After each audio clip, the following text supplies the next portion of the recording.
Raúl, situación económica actual, hace un tiempo estuvimos hablando, pero bueno, sabemos que ha ido evolucionando el país en cuanto a este tema. Hubo una ley en el Congreso que se cayó, que fue la ley de ómnibus. ¿Esto impacta de alguna manera la situación económica en el país? Bueno, a ver, hay como distintas lecturas. Una lectura, digamos, inmediata, de corto plazo, digamos, de la coyuntura, y después una cuestión más estructural. En primer lugar, lo que se observa en los mercados financieros es que esta caída de la ley, digamos, la llamada ley ómnibus, ¿cierto? La ley de bases, que presentó el presidente Milei, no ha tenido impacto negativo. Todo lo contrario, los bonos han subido, ha bajado el riesgo país, el tipo de cambio paralelo ha caído también, ¿cierto? El blue, han caído los dólares alternativos. Y la pregunta es, podría decirse, bueno, ¿qué pasa? ¿El ruido político en este caso no ha afectado a los mercados financieros? Bueno, la lectura que hay de la mayoría de los analistas es que ese ruido, digamos, del trámite legislativo ha sido compensado por los números fiscales. Básicamente, el gobierno de Milei y la administración de Caputo lo que ha mostrado es un superávit primario, es más, un superávit financiero, es decir, aún después del pago de intereses, ha habido una mayor recaudación. Eso ha sido tomado como una lectura positiva que de alguna manera ha compensado, podríamos decir, el fracaso legislativo. Ahora, esto puede ser un impacto de muy corto plazo, porque también los analistas se dan cuenta que este superávit cómo se ha logrado no es sostenible en el tiempo, porque básicamente es, digamos, un superávit de caja, pero no un verdadero superávit fiscal. ¿Por qué? Porque hay pagos que no se han hecho, fondos que no han llegado, por ejemplo, a las provincias, fondos que no se han pagado respecto de algunos servicios públicos que tienen que ver con el fondo eléctrico, etcétera, etcétera. Es decir, hay un equilibrio de caja que en algún momento hay que pagarlo, o por ejemplo, las jubilaciones que se están ajustando con una inflación vieja en algún momento se van a recomponer. Por lo tanto, todavía no hay medidas estructurales que garanticen que tengamos un superávit fiscal. Es decir, esta calma financiera puede ser transitoria.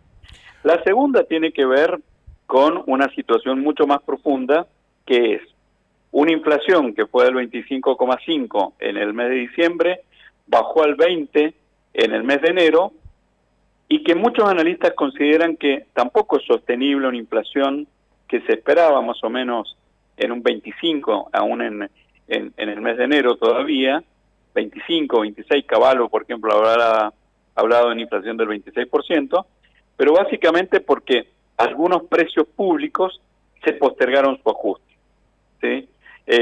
Cosa que ocurrió en este mes. En este mes se están ajustando la energía, ¿cierto? Sobre todo en el área metropolitana de Buenos Aires, el gas, que también se va a aumentar. Se habla de aumentos de cerca del 200%, por ejemplo, en el precio de las garrafas, ¿cierto? Pensemos que hay regiones, sobre todo en nuestra provincia, alejadas de lo que es, digamos, el sector urbano de la provincia de Mendoza, que utilizan garrafas y que podría haber un aumento muy importante. Quiere decir que en el mes de febrero todavía podríamos tener una inflación bastante alta. Y por último, tenemos el impacto sobre los niveles de actividad.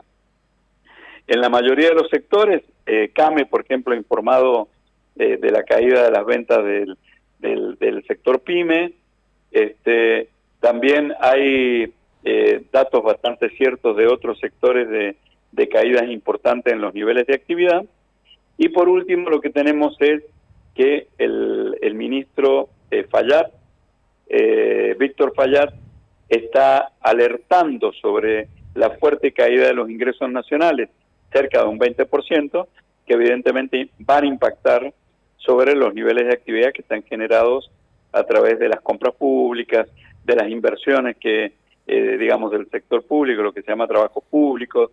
Es decir, evidentemente, todo esto va a impactar sobre los niveles de actividad y probablemente en los ingresos de muchos sectores. Y recordemos, por ejemplo, el sector de la educación, se ha suspendido el fondo, digamos, que compensa de alguna manera los sueldos de los maestros, y están congelado el presupuesto de la universidad.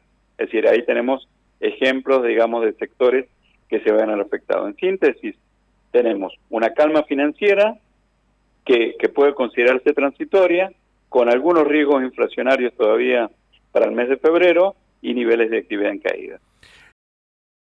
El mismo presidente ha dicho que todo este ajuste en los niveles de precios tiene que ver con un ahogo de, digamos, de los ingresos, ¿sí? Las caídas en la demanda, por un lado, presión sobre los precios de los bienes. El mismo Milei ha dicho que la gente está usando sus ahorros, ¿cierto?, en dólares o en otras monedas, lo que hace caer, además, digamos, estos datos que decíamos del mercado financiero, que son los grandes operadores, los pequeños operadores, que son las familias que están desprendiendo de sus dólares para poder afrontar algunos gastos.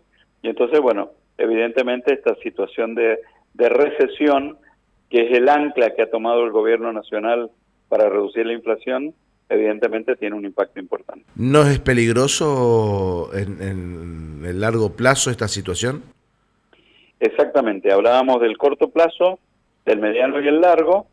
La gran pregunta es si esto es sostenible socialmente, ¿cierto? ¿Hasta cuánto y hasta cuándo, digamos, sobre todo los sectores de clase media, digamos, más expuestos, y aún los sectores más vulnerables pueden soportar una situación que puede complicarse en términos de niveles de actividad y por lo tanto de ingresos de la familia? Es decir, evidentemente hay un riesgo social y de sustentabilidad sociopolítica, podríamos decir, que es bastante importante.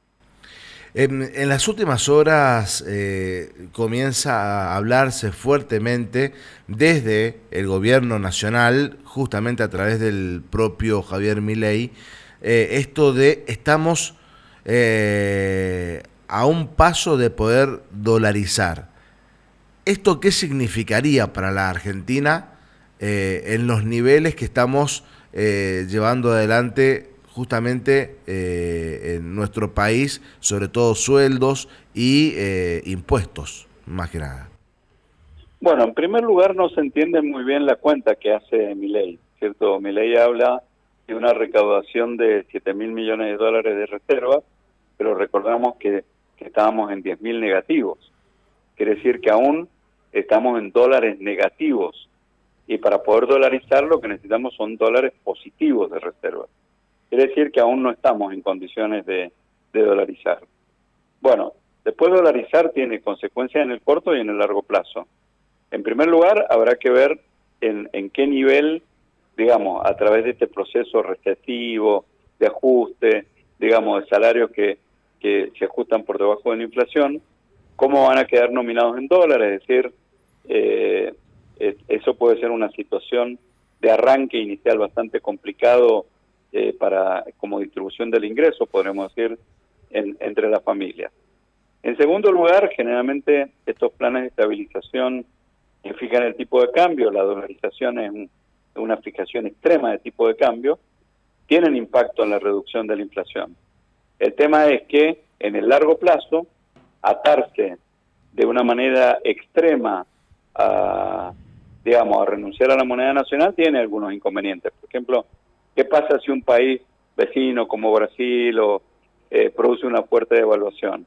Bueno, no hay mecanismos cambiarios que permitan defenderse frente a esas situaciones. Un poco lo que le pasó a la convertibilidad por allá por el 98, ¿cierto? Cuando Brasil abandona el tipo de cambio fijo y se produce una devaluación de cerca del 20% del real. Bueno, evidentemente eso hizo que es como si tus competidores tuvieran un negocio, bajaran un 20% tus precios y no puedes hacer nada porque no puedes devaluar un dólar, ¿cierto? Un dólar siempre vale un dólar. Entonces, hay ciertos inconvenientes, sobre todo en estos shocks externos para... Y la otra cosa es que es muy fácil entrar o, digamos, con algunas dificultades, puede ser dolarizar, pero la salida es muy complicada. Ya lo vivimos con la convertibilidad y esto es una convertibilidad extrema, ¿cierto? Entonces, bueno, tiene algunos beneficios de corto plazo como herramientas de estabilización, pero tiene algunos inconvenientes de mediano y largo plazo. En promedio, hay una pérdida de poder adquisitivo generalizado de los salarios. Después hay una composición sectorial. Hay sectores que han perdido más y otros que han perdido menos, ¿cierto?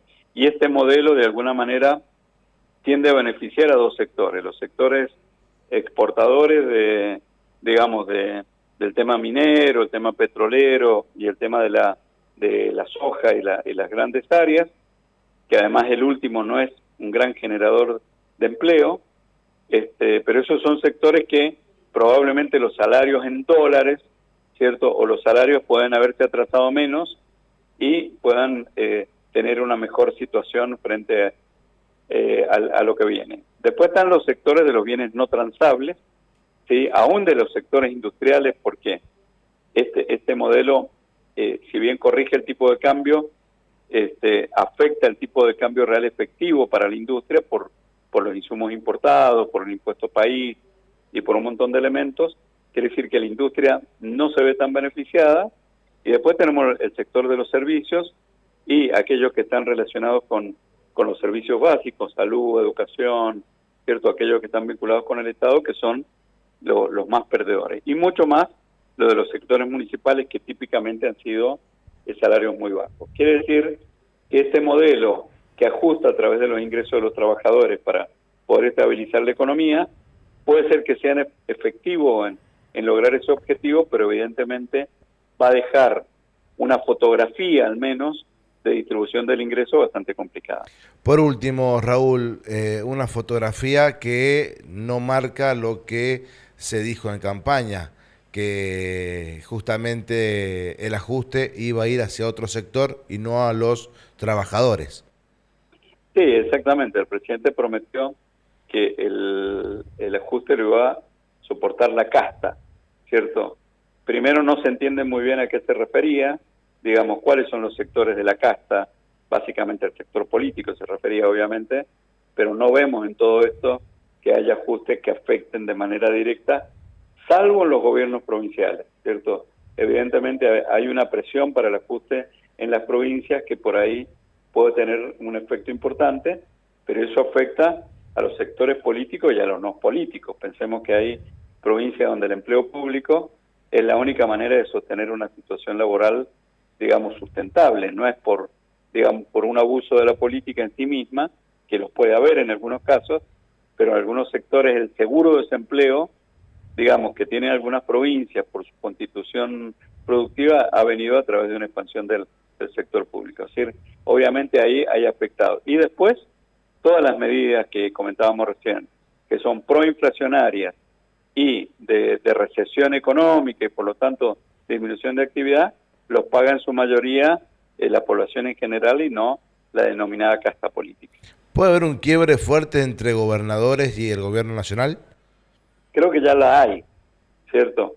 Habrá que ver si el presidente Milei abandona un poco esta tosudez que se ha tomado como una especie de revancha personal por la caída de ley ómnibus y se llega a una situación más consensuada y de más colaboración que las provincias.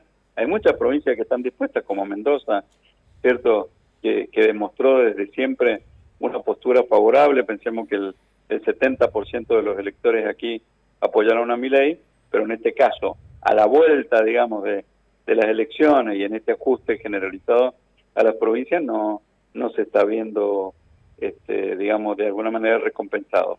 Creo que es una mala idea, digamos, una mala política de pelearse con las provincias porque pueden ser aliados muy importantes.